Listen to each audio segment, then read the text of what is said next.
Alex est avec nous. Alex, bonjour. Bonjour Florent. Vous allez donc nous raconter comment on va se soigner, quels sont les grands changements en marche concernant à la fois la médecine et puis notre santé au quotidien, vraiment. Ouais.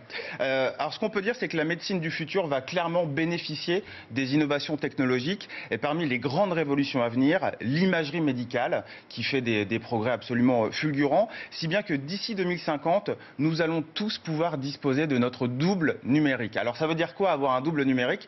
C'est très simple, regardez ces images.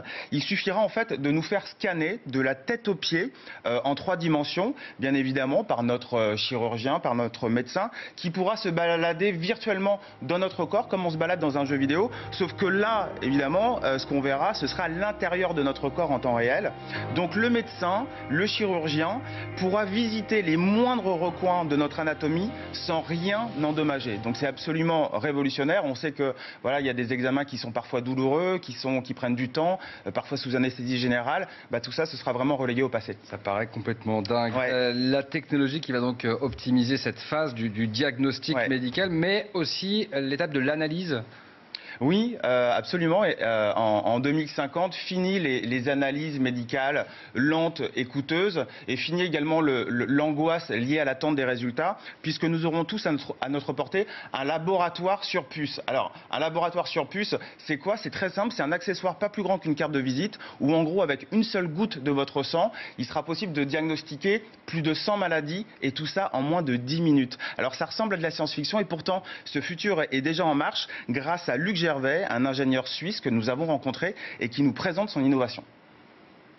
Le laboratoire sur puce est composé de 2 composantes principales, la puce microfluidique qui est jetable et le lecteur qui est réutilisable.